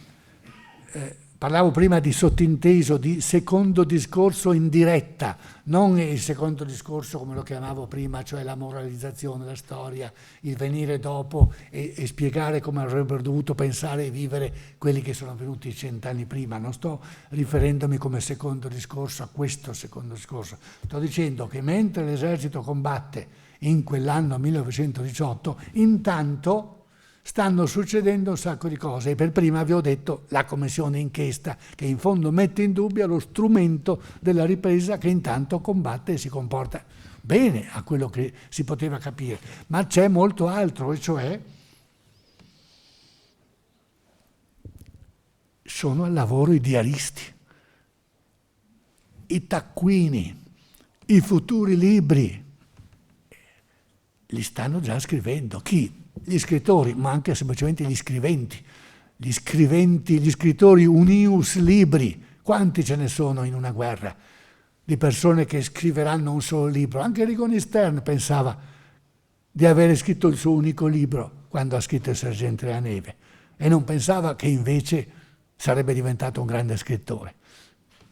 Nella maggior parte degli altri casi invece è rimasto un solo libro, però naturalmente c'erano anche i redattori delle riviste, il redattore della Voce, c'era Soffici, c'era Stupari, insomma dei professionisti della penna che si trovano di fronte a questa gigantesca problematica che già era tale in quanto guerra e che ancora si complica, drammatizza e richiede interventi e volontà di capire, raccontare. I cronisti, Mario Puccini, prolificissimo narratore della guerra che manda fuori a puntate sui quotidiani del tempo la sua visione che immediatamente nel giro di poche settimane o mesi diventa anche un libro e poi ristampe. Mario Puccini adesso non dice molto questo nome, ma allora aveva maggior peso. Lo dico perché è uno dei più prolifici, ma anche Prezzolini non scherza, né per tempestività né per numero di pagine, è l'ex direttore della Voce. Lui non è un narratore, è un saggista, mentre Puccini scrive diari, è un narratore che come molti dei narratori pensano di avere una sorta di mandato sociale, non affidato esplicitamente dal popolo italiano, ma che si autoaffidano, capire anche per conto degli altri, capire e raccontare in diretta. D'altronde molti degli scrittori sono anche di professione giornalisti, per cui in fondo, solo che c'è la censura. Specialmente nel periodo più strettamente di Caporetto non si può raccontare quello che si vede, quel poco che si vede, quel poco che si crede di capire. Quindi bisogna metterlo via e lo si mette via in un taccuino, in un diario, poi appena si può, più e meno rielaborato diventa un libro. La prima ondata esce già tra 18 e 19, quando la storiografia è lontanissima dall'aver accertato che cosa sia veramente accaduto e quindi rimane prezioso quello che gli scrittori in senso lato ritengono di poter testimoniare. Quindi immediatamente dietro l'esercito che combatte c'è questo microesercito di scrittori e scriventi che racconta quello che sta avvenendo e lo interpreta e lancia ipotesi interpretative su quello che è avvenuto a Caporetto, su quello che potrebbe avvenire, eccetera. Si accumula materiale, si accumula anche aneddotica. Quanti giornalisti che non possono scrivere l'articolo proprio nei giorni in cui ce ne sarebbe più bisogno, non possono. La censura c'era già, ma si raddoppia, si triplica, non possono. E allora cosa fanno? Abbiamo parecchie prove di questo. Senza servirsi del servizio postale normale, scrivono lo stesso articolo o scrivono una lunga lettera al direttore e glielo fanno avere per altre vie. Oppure glielo mettono da parte e glielo danno appena possono. Per esempio, Rino Alessi, che allora era il corrispondente del Secolo, il quotidiano progressista milanese, amico personale di Benito Mussolini, romagnolo anche lui, futuro direttore fascista del Piccolo di Trieste, scrive al suo direttore, il Pontremoli, delle lettere clandestine, che sono clandestine per il pubblico, ma che vengono conosciute dal destinatario, il suo direttore, e che sono tra le tante pubblicazioni dal 1960 in poi. Anche Orlando, da cui prima ho letto qualcosa, 1960. Tantissime cose vengono fuori con la data del 60. Qualcheduno l'aveva detto espressamente. Olindo Malagodi, il direttore della Tribuna, famoso giornalista, giolittiano, quindi piuttosto contro che pro la guerra, era abbastanza autorevole da poter fare interviste ai personaggi più importanti della politica e dell'esercito, che si fidano di lui e gli dicono cose che non direbbero in un'intervista destinata alla pubblicazione. Si fidano. Anche questo libro deve attendere gli anni 60. Cioè proprio è un accordo. Dobbiamo essere tutti morti. Allora sì. Allora, capite? Nel frattempo ci manca tutta questa documentazione, ma mentre mancava tutta questa documentazione immediata, che poi non era la verità storiografica, era anch'essa documentazione immediata, nel frattempo ognuno si arrangiava, no? Si fa il pane con la farina che si ha. Negli anni 60 arriva un sacco di farina nuova, ma in realtà questa farina è retrodatata. E noi ci siamo messi a lavorare su questo, che sembravano tutte cose nuove. Passano altri 20 o 30 anni, salta fuori la scrittura popolare, cioè si scopre che gli analfabeti in realtà scrivevano. Facevano un sacco di errori, ma le lettere c'erano, naturalmente non erano state pubblicate, ma cercandole nei posti giusti, cioè nei bauli e nei cassetti di casa, dove Quinto Antonelli è stato uno dei grandi scopritori. Loro facevano a Rovereto e Trento i maestri elementari, avevano accesso quindi alle case contadine, si fidavano di loro e hanno cominciato a rivelare certi vecchi quaderni, blocchetti di lettere rimasti lì.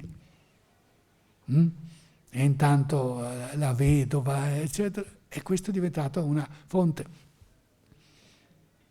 È tutta una serie di ritardi e retrodatazioni, per cui la guerra, la grande guerra in questo caso, risorge di generazione in generazione a mano che si rendono disponibili dei materiali nuovi. Non è soltanto questione di percezione che cambia perché siamo cambiati noi. È cambiata la generazione precedente, c'è il fascismo, non c'è il fascismo, c'è questo, non c'è quello, tutto questo. Ecco perché, e torno dove sono partito, è così difficile, ma dobbiamo almeno provarci, mirare a restaurare i fatti, la maestà dei fatti. Ci fermiamo qui? No, non ci fermiamo qui, io mi fermo qui, voi invece...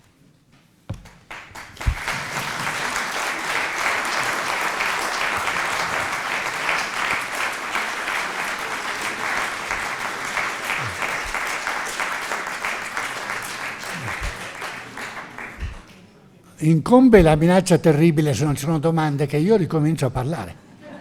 Quindi è bene se qualcheduno comincia ponendomi una questione. Chi proprio deve andare lo sta facendo, ma quelli che rimangono sanno che c'è un supplemento che ha sempre funzionato. Perché c'è un precedente, lo dico a chi non lo sa già, di suo a questo ciclo sulla Grande Guerra, ed è il ciclo sempre in Ateneo, del 2011. La formula era la stessa, io parlavo per un'ora e mezza, e l'ultima mezz'ora c'erano le domande. Quando Donzelli ha pubblicato il libro che ne è nato, gli interventi sono parsi così interessanti che l'editore ha deciso di pubblicare anche quelli. Non ci sono semplicemente i nomi, ma coloro che erano intervenuti sicuramente avranno riconosciuto la propria domanda e la relativa risposta. Pensate quindi, se dovesse andare alla stessa maniera, a che cosa andate incontro, però non è affatto detto. Donzelli non mi ha detto niente, non so se altri ci penseranno. Ebbene,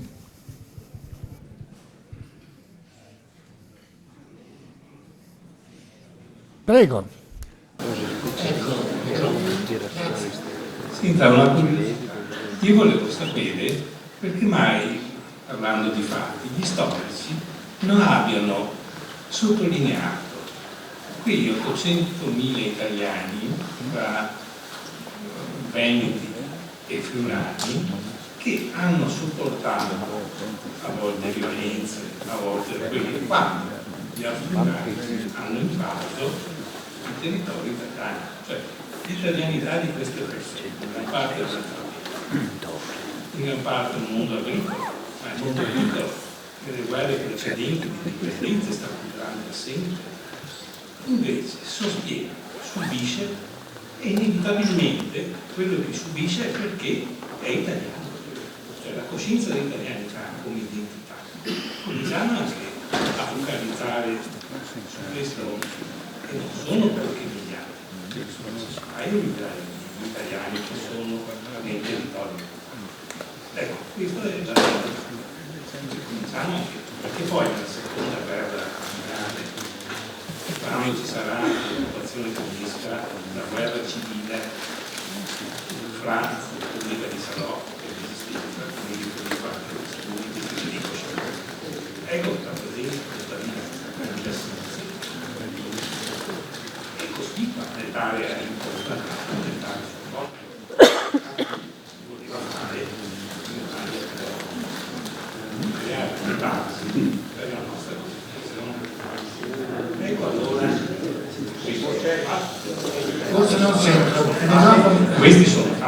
100.000 persone sono fatte. Ecco, perché non si costruisce anche una storia illuminando anche queste zone che adesso sono in completa bene.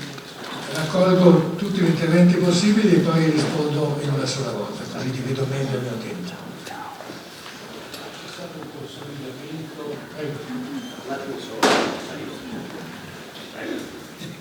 Volevo accennare ad un fenomeno di cui ho avuto esperienza personale e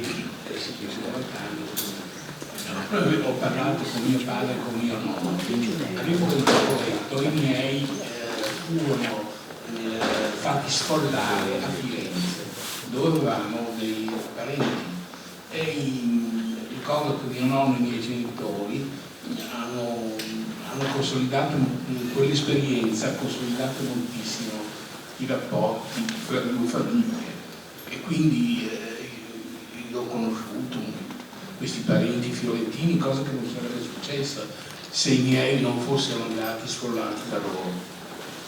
E poi ci fu il fatto che vennero tutti i macchinari dell'azienda di mio nonno vennero trasferiti d'urgenza a Firenze, anzi non a Firenze, a Prato, nelle vicinanze di Prato, per sottrarli al rischio che gli austriaci si mettessero sopra le mani.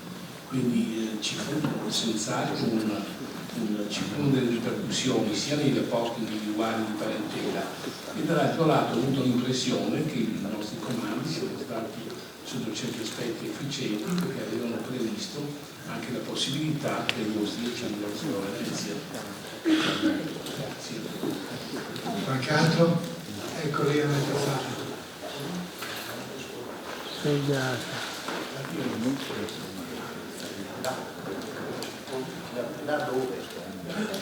C'è un'altra richiesta di intervento dove sala.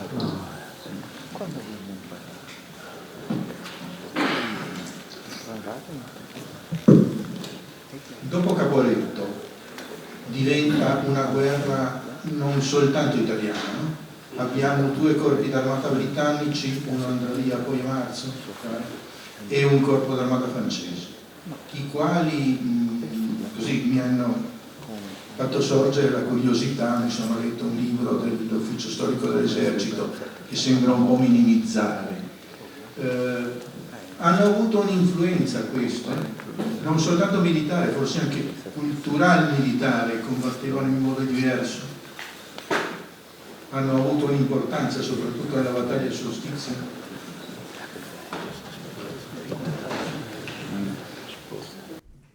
Bene, allora io rispondo ai 3 interventi.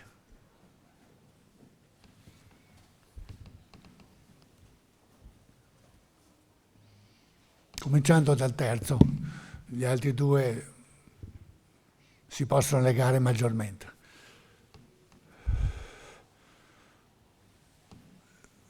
Sul se e quanto siano stati importanti per la resistenza e la ripresa i francesi e i britannici si è spesso discusso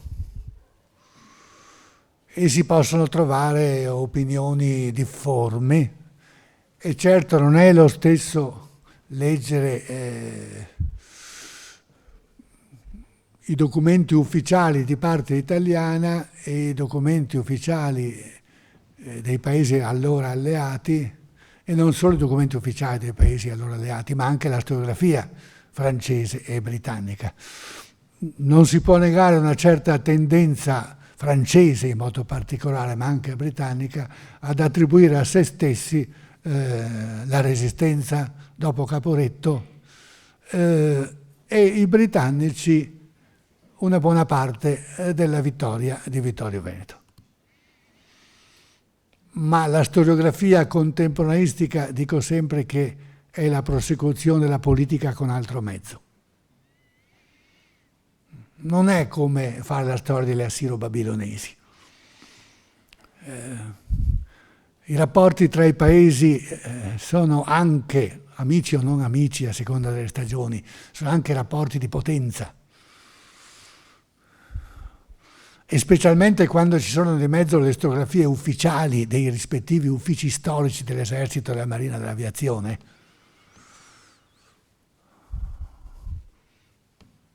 non ci sono soltanto i fatti e l'accertamento dei fatti, ma anche le convenienze, le opportunità, la diplomatizzazione dei fatti. Questo è vero per tutti e a maggior ragione per uno storico in divisa o per un ufficiale in divisa che pro tempore viene mandato a fare lo storico. Quindi non mi sorprende che abbia avuto la sensazione di una minimizzazione da parte italiana del contributo dei francesi e degli inglesi. Ma sono parte anch'io di questa minimizzazione. Sempre con la preoccupazione di non sbagliare nel riequilibrare qualche cosa che mi sembra che vada riequilibrato. Cioè, quando io leggo certi libri scritti da britannici o da francesi e che vengono frettolosamente tradotti anche in italiano e trovo scritte certe cose o non trovo scritte certe cose, cioè è normale che il fronte italo-austriaco non ci sia e che la Terza, il Mulino, i nostri maggiori editori traducano lo stesso mettendoci magari una manchette in cui si dice la storia europea, ecco la grande storia europea. Come la storia europea se non c'è? Se noi non ci siamo? Non ci siamo. E se c'è qualche cosa, cosa c'è? Indovinate un po' che cosa c'è. Non è Vittorio Veneto. È Caporetto. No? E l'Italia sa fare solo Caporetto. Machiavelli è Caporetto. Machiavelli e Lissa, Adua, Custodia e Caporetto. Stando così le cose, io chiedo a me stesso se certe volte per riequilibrare questa manfrina non sbaglio dall'altra parte. Quello che io ho creduto di capire, perché me l'ha spiegato Giorgio Rossà, il mio socio in quanto storico militare nel libro che abbiamo fatto insieme, o perché l'ho letto nei libri della banca, eccetera, eccetera, è che prezioso è stato l'arrivo degli alleati, non immediatamente nei giorni di Caporetto, ma appena sono riusciti ad arrivare. Prezioso da che punto di vista? Prezioso sapere che c'erano dietro quelle riserve che italiane non c'erano nei giorni di Caporetto e che sono uno dei fattori della sconfitta. È importante in un grande esercito, in una grande battaglia, che ci siano dietro delle riserve. La Strafexpedition è andata a finire bene per gli italiani perché in quel caso le riserve c'erano. Cadorna ha fatto tempo a far arrivare in pianura un'armata. Se gli austriaci fossero riusciti a scendere per la Val d'Astico, c'era. Non c'è invece a Caporetto. Allora è importante che quando arrivano poco dopo, i franco-britannici che non entrano in linea, però ci siano dietro le linee italiane. Ma intanto il fatto è questo, non entrano per il momento in linea. E perché non entrano in linea? Perché non si sa ancora cosa sta avvenendo. E se fosse una rivoluzione? E se fosse una rivoluzione, i francesi e i britannici non vogliono lasciare contaminare le proprie truppe dal virus rivoluzionario. Legittimo. E fatto. Fatto che comporta che gli italiani si debbano salvare da soli, cioè si debbano fermare al Piave, da soli. Di che cosa avevano bisogno gli italiani? Soprattutto d'artiglieria, perché ne avevano perso la metà. Uomini? Meno.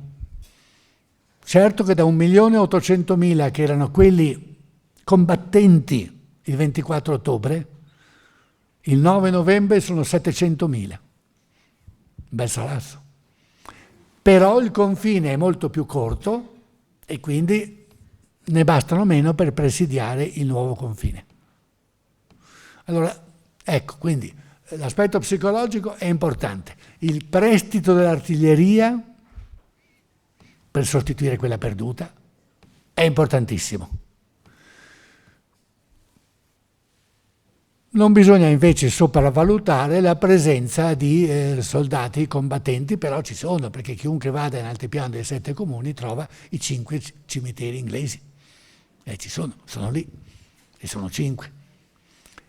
avrebbe potuto trovare anche cimiteri francesi se, per una loro politica della memoria, non si fossero portati i corpi dei loro soldati uccisi in Francia. E quindi hanno fatto male, perché mentre tutti andando all'altopiano vedono i cimiteri inglesi, non possono vedere i cimiteri francesi, e quindi moltissimi non sanno che c'erano anche francesi in altopiano. Quindi non è che non ci siano state, ma insomma ridimensioniamo ancora di più per quanto riguarda Vittorio Veneto. Hanno avuto una parte importante i francesi in certe zone del Monte Grappa in modo particolare, e i britannici nel passaggio del Piave in una certa situazione. Però se poi andiamo a guardare al numero delle divisioni messo in campo dagli uni e dagli altri, il numero di divisioni italiane era di gran lunga superiore a quelle messe a disposizione dai francesi e dai britannici.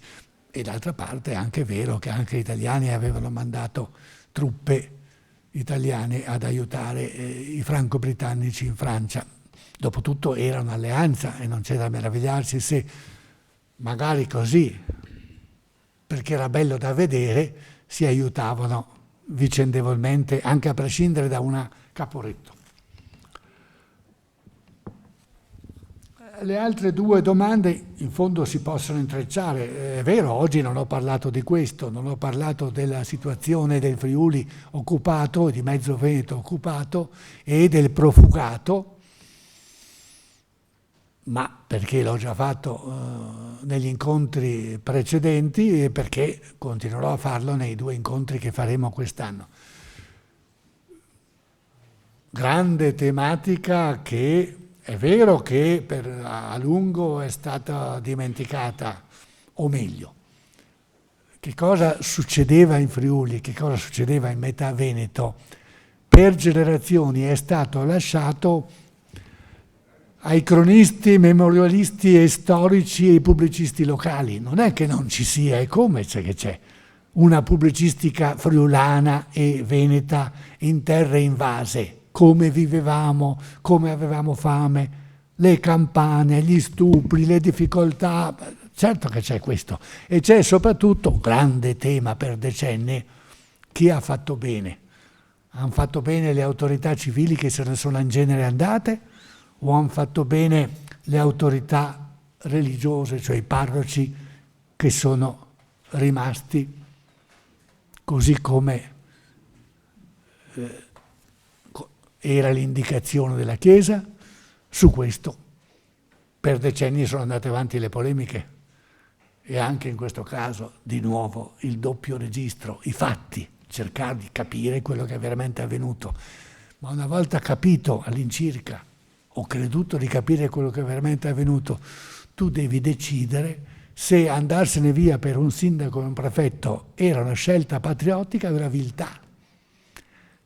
E se il restare per i preti era, cos'era? Era una scelta pastorale, forse sì, ma contemporaneamente era anche un dire noi siamo Chiesa e bastiamo per conto nostro, e cioè l'antistato o l'A-Stato della Chiesa che non ha fatto il risorgimento e l'ha subito, e che poi per 50 anni è stato contro lo Stato. Che cos'è? I parroci rispetto ai contadini, non c'è una estraneità anche dei contadini, e in fondo i parroci, che sono gli unici che comunicano, quelli che comunicano più facilmente con il mondo contadino, che cosa esprimono quando restano a contatto con i contadini? Esprimono, certo, la capacità di comunicare con loro, ma che cosa gli comunicano? Gli comunicano patriottismo italiano? Gli comunicano austriacantismo? Su questo si è polemizzato per generazioni. E probabilmente non si può generalizzare, perché c'erano i preti patrioti, c'erano i preti austriacanti, anche tra i vescovi. Pellizzo, il vescovo di Padova, scriveva continuamente al Papa e al segretario di Stato. C'è un volume intero, sui 3 volumi che Don Scottà ha messo insieme con Gabriele De Rosa, di lettere dei vescovi delle 3 Venezie al Vaticano. Uno dei 3 è fatto dal vescovo di Padova. Pellizzo veniva da Faedis, la sua famiglia era mezzo slovena, il suo scoramento per i fatti di Caporetto, diciamo che non è così integrale come quello di altri. Il vescovo di Udine, Atanasio Rossi, aveva una colpa originaria, non era friulano, veniva da fuori. È il più patriottico di tutti i vescovi delle Tre Venezie ed è l'unico che se ne va. Ma questo appare un tradimento dal punto di vista della Chiesa. Ma allora che cos'è la Chiesa rispetto allo Stato? Che cos'è? Ma questo è il problema della storia d'Italia e non del 1917-18. Prima vi parlavo di Daniele Ceschin per il suo libro recente, ma il suo libro migliore è proprio quello sui profughi. E naturalmente i profughi a partire da quello che succede in Friuli e in Veneto. È un libro alla terza, importante, insomma lui attualmente viene considerato lo specialista, per cui quando si vuole parlare di questo tema chiamano Daniele. Come sono stati accolti? Sono stati accolti in tutta la penisola, quindi diversamente, non nella stessa maniera. Ognuno perciò, c'è tutta una memorialistica e una micromemorialistica e non necessariamente scritta, orale, familiare, come ci sono infiniti microarchivi fotografici, che adesso nel centenario sono preziosi, perché parlare delle cause e dei fini della guerra è difficilissimo, o non gliene importa più a quasi nessuno. Ma fare piccole mostre di fotografie è un modo per parlare della guerra senza parlare della guerra. Quindi da questi ricordi scritti orali che cosa viene fuori? Viene fuori che i rapporti sono stati diversi. Certo non dappertutto è andata bene. E qualcheduno può benissimo, andando a raccogliere i reperti di quel profugato e di quella accoglienza o mancata accoglienza, leggere quelle cose di 100 anni fa alla luce di quello che succede adesso. Certo, toglieteci il colore della pelle, però comunque di gente che viene da fuori e che ha bisogno di abitare, si tratta, che cerca lavoro e che forse lo sottrae agli indigeni. E comunque è gente che arriva da fuori, sono alcune decine, alcune centinaia, alcune migliaia di persone, secondo quanto è grande il centro, che arrivano da fuori. Chi accoglie chi? Chi accoglie come chi? Non si può generalizzare. Se ci sono dei ricordi positivi, va bene, anche perché ci possono essere stati dei punti d'appoggio di carattere familiare. Anche poi dipende dallo stile, dalla capacità organizzativa dei sindaci, dei prefetti nei luoghi. Ci sono luoghi in cui alloggiarli o no, il sussidio, non il sussidio. Se hanno il sussidio sopravvivono malamente con il sussidio, se rinunciano al sussidio perché trovano un lavoro, ma allora portano via il lavoro a qualcun altro che abita in loco e questo determina rancore. Insomma, il profugato avrà prodotto italianità o avrà prodotto disunità d'Italia? Si possono leggere opinioni diverse su questo. Certo si sono conosciuti come prima non si conoscevano, questo sì. C'è tutto un rimescolamento delle frontiere interne che è dovuto alla guerra e a queste distrette. Ma per il bene o per il male? Certo non vedevano l'ora di tornare a casa, c'è anche il problema dialettale. Capirsi i dialetti diversi, pensate un po', il friulano non è il più semplice dei dialetti. E molti sono friulani, no? E d'altra parte non è che l'abruzzese scherzi. E avanti così, no? È la scoperta dell'Italia, verissima, è la scoperta dell'Italia, ma che cosa avrà residuato? Io dal mio osservatorio altopianese vedo che loro continuano a scrivere, a pensare a quando erano profughi. È una ferita ed è anche una grande storia, un grande momento in cui la grande storia li è venuti a trovare nella loro microstoria separata nell'isola altopianese. Però hanno sofferto. La ricordano, non possono ricordarla come un grande momento, un momento decisivo, però quante sofferenze. Probabilmente non poteva non essere così. La sofferenza prevale in questi ricordi. Ma qualcheduno può essere andato meglio che ad altri. Non so se ho risposto a sufficienza, capite? Sono tematiche gigantesche. Comunque la rassicuro, non è che questi siano territori abbandonati. Sono stati abbandonati a lungo dalla storiografia complessiva, mai abbandonati in loco, e a un certo punto ritrovati, come altro grande comparto ritrovato negli anni 90 è stato quello dei prigionieri, anche quelli, i prigionieri. Perché non se ne è parlato per generazioni, praticamente fino al libro di Giovanna Procacci a metà degli anni 90.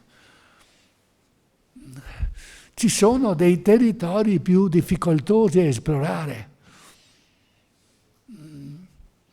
Lo stesso irredentismo, l'idea della legittimità della guerra, in fondo veniva messo a prova e a dura prova nel momento in cui l'esercito italiano andava ancora avanti, quindi negli anni prima di Caporetto, e non si capivano con questi abitanti e scoprivano che tutto sommato non erano festeggiati mentre arrivavano. In sostanza avevano a che fare spesso con degli sloveni.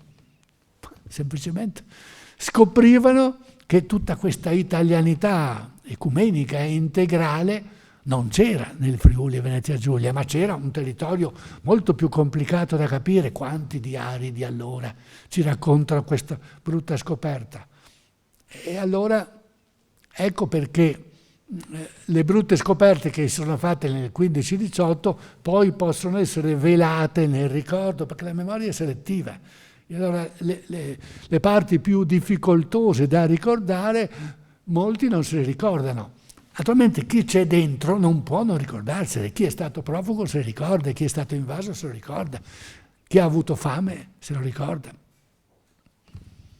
Bene, ci vediamo mercoledì.